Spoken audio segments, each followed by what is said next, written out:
Hey guys, what is up? It is the Fast Break Report here, bringing you guys another vlog. I wanted to talk about this because I actually think it's kind of significant, and that is what is next for LeBron James and the Lakers. They lost to Minnesota last night. They got closed out in 5 games.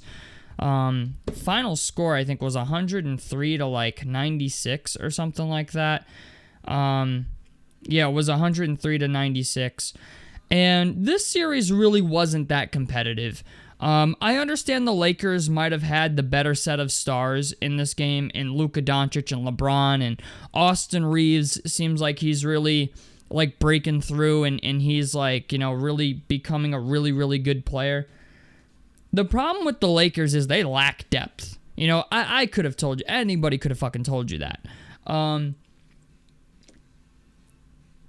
The Lakers, I feel like we're kind of an overrated seed going into the playoffs. And, they were just a team that I wasn't super high on. Everybody else was. The Lakers were the 3rd seed. They won 50 games this year. Say what you want about JJ Redick. I think he's done a great job with this team. Especially acquiring a guy like Luka Doncic at the trade deadline. I know a lot of people look at that and go, oh, well, you got Luka Doncic, your job is easier. Not necessarily. You still have to be brilliant as a head coach to swap superstars with another team. Because regardless of what you think about Anthony Davis, the dude is a superstar, okay? The dude is like a walking box score, regardless of what team he plays for. He gets injured all the time, but when he plays, the dude is just a stat sheet stuffer, okay? So it takes talent to acquire a player like Luka Doncic and then have him fit with LeBron James and do it almost so seamlessly. You know what I'm saying? I get it. LeBron's one of the easiest players in the league to play with, but you have to manage egos. You have to draw up different plays for Luka Doncic than you would maybe draw up for Anthony Davis because they have 2 completely different play styles. Anthony Davis is more of a post player, catch the ball on the block, maybe shoot a mid-range jumper every here and there. He does a lot of his work down low.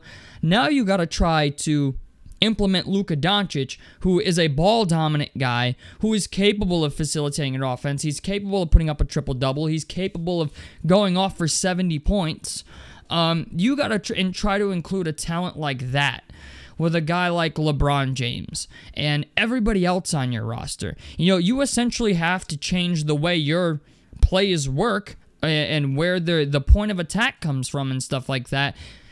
And for the Lakers to finish with 50 wins, to finish 50-32 after acquiring a guy like Luka Doncic, I think is some impressive coaching work by JJ Redick. You can say what you want about his coaching decisions in last night's game. I understand not playing Jackson Hayes and Dalton Knecht and Alex Len and everybody else. Everybody was all upset with. I get that. I understand those are legitimate gripes. But at the end of the day, JJ Redick is not a bad coach. Okay? The problem with the Lakers is, and always has been, depth, okay? Ever since they acquired Anthony Davis, their problem has always been depth.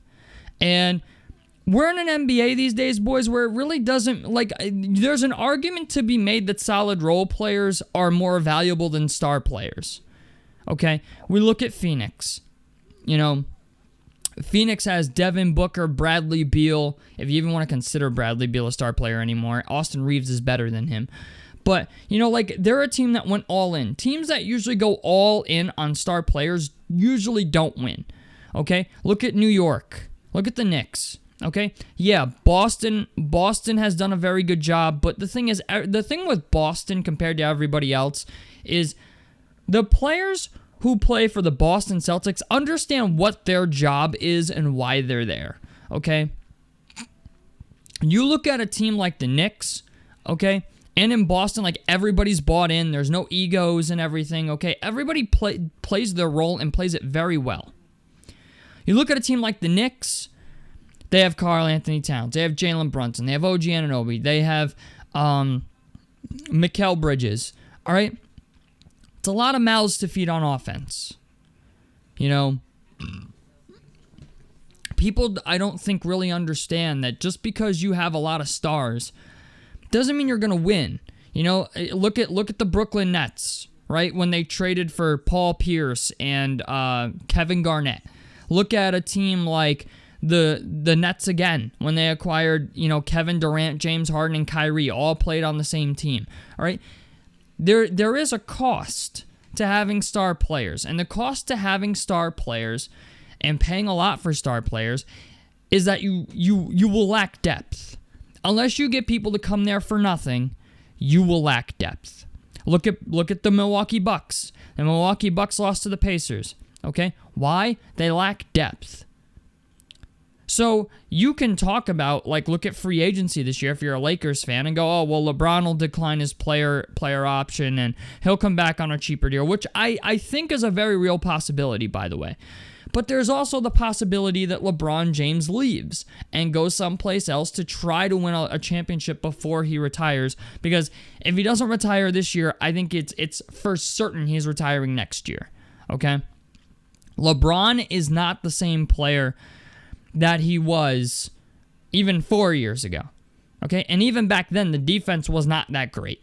Okay? I don't know why, but every year Lakers fans seem to think LeBron's going to hit the fucking switch and just backpack this team to an NBA Finals again like he did in 2007. All right? A lot of time has passed since then.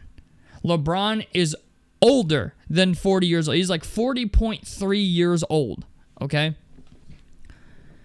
If your contingency plan to get to the NBA playoffs is relying on a 40-year-old LeBron James to get you there, even though he's playing out of his mind, I hate to break it to you, but those days are behind us.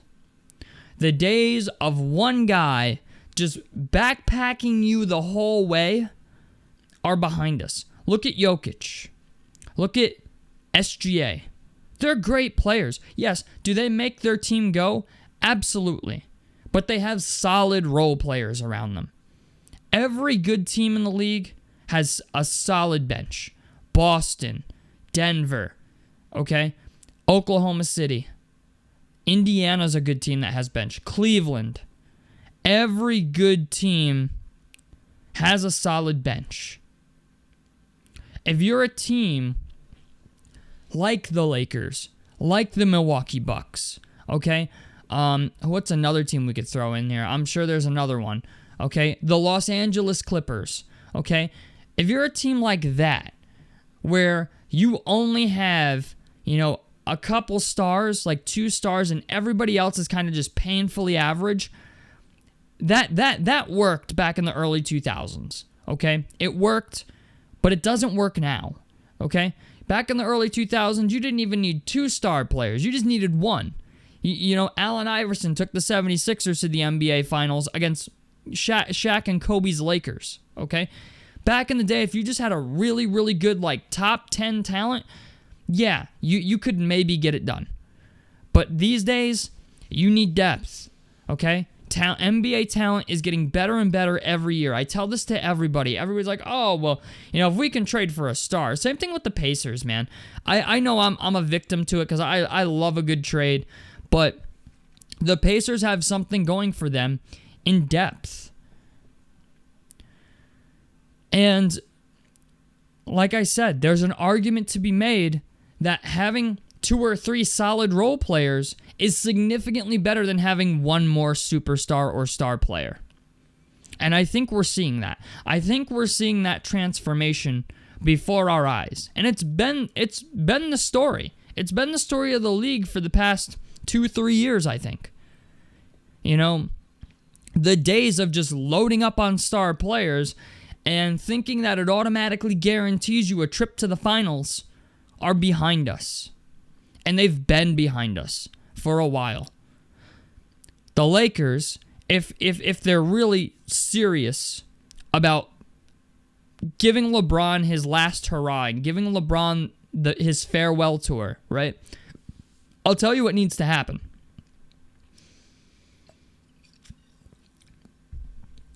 LeBron needs to decline his player option. if LeBron does not decline his player option for this upcoming year, the Lakers will not win a championship because they are in salary cap space hell. Okay? You have two guys on that roster making upwards of $50 million. And you haven't had any amazing draft picks. Okay? Even Jalen Hood-Schifino was a guy you traded. So I look at this team. You traded Max Christie, right, in the Anthony Davis trade. You traded Jalen Hood-Schifino in the Anthony Davis trade. And while you did get Luka Doncic, which 100% is worth giving them up for, okay? The problem is now you're relying on guys that have not really established themselves in the league to pick up the slack of those guys that you just got rid of. And now I'm not saying Jalen Hood-Schifino was like a world hurter in any means, but they've swung and missed on a couple guys. Like Gabe Vincent. Gabe Vincent's a guy that when he played in Miami looked like a solid player. The Lakers signed him. Hasn't done a whole hell of a lot. Dorian Finney-Smith played for the Nets. Looked good catch and shoot 3-and-D guy. Went to the Lakers. I'm not overly super impressed with what he's brought since they traded for him. Jackson Hayes, a guy I was never high on. You know what I'm saying? Jackson Hayes was a guy, I don't know why, but Jackson Hayes was this guy that everybody thought was going to be like something super special. Historically, he's not been anything super special. Like, the Lakers really rely on vets wanting to go there on vet minimum deals and trying to find a diamond in the rough with has-been players. Guys like Cam Reddish, okay? Like, that's what they do. Now, if the Lakers are to get back to the NBA Finals, I'm going to tell you right now, it's not stars in free agency they have to try to pursue. It's solid role players. You know, obviously you've got Kyrie Irving, who's got a $44 million player option. James Harden, who has a $36 million player option. Chris Middleton with a $34 million player option. Julius Randle has a $31 million player option. John Collins has a $26 million player option. Okay? A lot of these guys are not going to be declining their player options. I think LeBron definitely does. Because if he wants to win a championship with the Lakers, he has to, unless he plans to retire or something. He has to free up that cap space so the front office can get him some more help. Because like I said, depth is what wins games now in the NBA. And you got to pursue some guys. You know, Clint Capella is going to be an unrestricted free agent. He's not the greatest free agent in the world, but Miles Turner is going to be an unrestricted free agent. Who else? Karis LeVert's going to be an unrestricted free agent.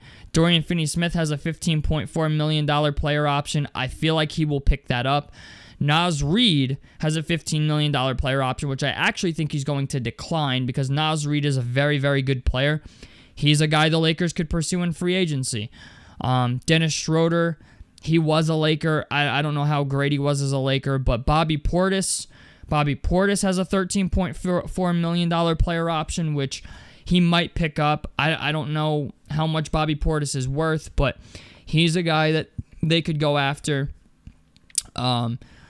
Matisse Thybulle is a guy that, you know, decent defensive player, $11.6 million player option. There's guys out there in free agency. You know what I'm saying? Gary Payton II would be a nice pickup, I think, or if he can be anything of what he was in the past. I think Gary Trent Jr. is also an unrestricted free agent after the game he just had for Milwaukee, or the playoff series he just had for them. I'd be shocked if the Lakers didn't pursue him. Malik Beasley is going to be a free agent. So, like, there's guys out there, you know what I'm saying? Like, there's good role players out there in free agency. It's just a matter of, are the Lakers going to have enough cap space to, like, entice any of them to want to come to the Lakers? Because, like, yeah, Jake LaRavia is actually going to be a free agent. That's very interesting. He's actually a solid player too. But I think you get my point. The Lakers need LeBron to decline his player option, and then the Lakers need to go out there and pursue some decent bench players. And Nickeil Alexander-Walker for the Minnesota Timberwolves, He's an unrestricted free agent. So there's some good unrestricted free agents out there, but it's just a matter of, Gary Trent Jr. is an unrestricted free agent. He's a guy, if the Lakers don't pursue him, I don't know. I don't know what they're doing, but he was very, very good for the Bucks in their playoff run. But it's just the idea, the Lakers really, really need to look in the mirror and say, what can we put around Luka and LeBron to make this team better? Now, obviously, I'm a Pacers fan. I don't want to see Miles Turner go to the Lakers, but Miles Turner could be an option. Brook Lopez is an unrestricted free agent. Brook Lopez could be an option. Bruce Brown Jr., unrestricted free agent. Hasn't really been the same since he left the Denver Nuggets, but guy's got, a championship under his belt. He knows how the Denver Nuggets work. He's a guy that they could bring in. There is a lot of good, mid-tier guys out there in free agency this year that are unrestricted free agents. Duncan Robinson apparently is going to opt out of his player option, or already has, to enter free agency. So that's $19 million that Miami's going to free up. Luke Kennard, unrestricted free agent. If the Lakers can surround LeBron and Luka with some shooting and some rebounding, and some defense, they'll be a good team. Okay? Dorian Finney-Smith's probably going to be back. Austin Reeves is there. You have Doncic. You have LeBron. Okay? You have to build around that. All right? You have to go after somebody that's, Clint Capella would be a great bench center for the Lakers, and maybe even a good starter. Because if the Lakers just have a guy that can just grab fucking rebounds and pass out to Luka or LeBron or a shooter, that would be ideal for them. Granted, Clint Capella is not a perimeter defender, not even really a good generalized defender at all. But the Lakers really, really need to, if they're going to pursue anybody in free agency, I'm going to tell you who they should pursue. Naz Reid, 100%. Naz Reid is a guy, if you're going to break the bank for anybody, it should be Naz Reid. All right, Naz Reid is only 25 years old. He won Sixth Man of the Year last year. He's a solid player. He has a $15 million player option that I'd be very shocked if he accepted. You have Gary Trent Jr., who's going to be out there. Luke Kennard is a solid, consistent 40% three-point shooter almost every year. He's a guy you should probably go after. Karis LeVert would be another guy to go after. He's a good mid-rangey guy. He does a lot of his damage from mid-range. Karis LeVert's a vet, a solid vet. I doubt he goes back to Atlanta. I highly doubt it because Atlanta doesn't have anything super promising. So there's some guys, all right? There are some guys out there that the Lakers could put around Luka and LeBron and maybe just put something solid together. I'm saying, if they could if they could acquire a guy, I don't know, like a decent point guard, like a Malcolm Brogdon even. Malcolm Brogdon's an unrestricted free agent. They have a lot of soul searching to do. That's what the Lakers have to do. They have a lot of soul searching to do. Even Dennis Schroeder, you want to bring Dennis Schroeder back? Fine. Bring him back on a lower deal, but they really need some shooters, they really need some defense, and they really need some rebounding. If they could get, obviously Luka and LeBron could run point, but if you could just get a point guard that can shoot, I don't know if I see a world in which Kyrie Irving declines a $44 million player option to go play with LeBron for fucking nothing. I just don't see that happening. That's just a lot of bread to leave on the table to just say fuck it and go play with LeBron for nothing. But that's an unrealistic scenario. But if you could get a point guard like Malcolm Brogdon that can shoot the three and distribute a little bit, and obviously Malcolm Brogdon's not the cream of the crop, but he's one of the better bench point guards or fringe starter point guards out there in free agency this year. So I don't know, man. I don't know what happens. I don't know what the Lakers plan to do. I don't know if LeBron plans to retire. I assume not. I assume he's going to stick around at least for one more year for Bronny's sake, and Luka Doncic, to try and see if he can win something with Luka Doncic, because it's Luka fucking Doncic. But it's just the idea, the Lakers, LeBron has to decline his player option, and the Lakers have to find some solid role players to put around Luka and LeBron and Austin Reeves. And I definitely think those players are out there. The question is, really, at the end of the day, what the question is how many of those players are willing to come to Los Angeles for next to nothing, or significantly less money than they're capable of getting. I assume there will be one or two guys that will do that, and maybe even that's enough. You know, you get a guy like Malcolm Brogdon, you get a guy like Miles Turner, you get a guy like, I don't know, Gary Trent Jr. to go there. If you can get some of these guys, Karis LeVert, right? Like, if you can get some of these guys to go there for cheaper deals than they would normally get just to play with LeBron and Luka, and trust me, LeBron and Luka is going to be a huge draw in free agency, all right? If they can make that happen, yeah, the Lakers could be really good in LeBron's final year.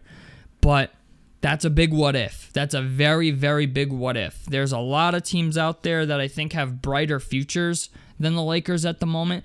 At least until post LeBron. You know, once Luka Doncic is like the guy in Los Angeles, then I could see other players wanting to go to Los Angeles and play there.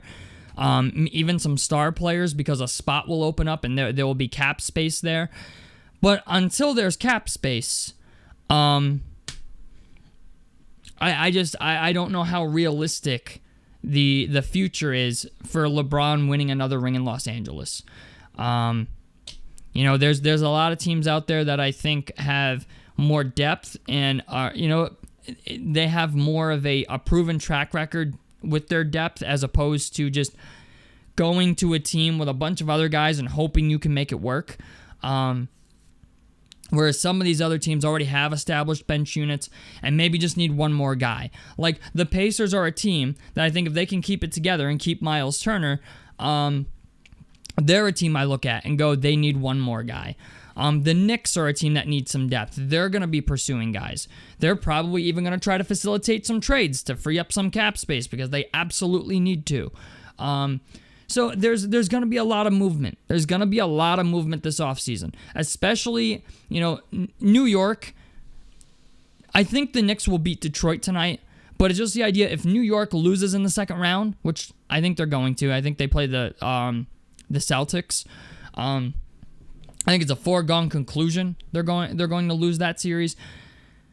But New York is understanding they need some depth. And yeah, like I said, Gary Trent Jr. might be willing to come. There's going to be guys that want to come to New York for vet minimums.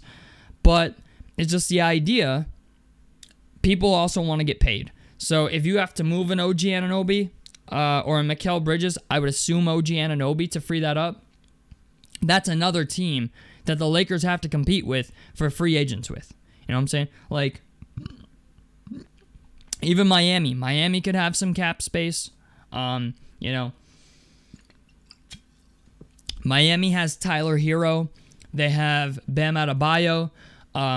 James Harden has a player option. If he declines that player option, what's stopping Harden from going to Miami? You know what I'm saying? Harden with Hero and Bam Adebayo could be an interesting trio.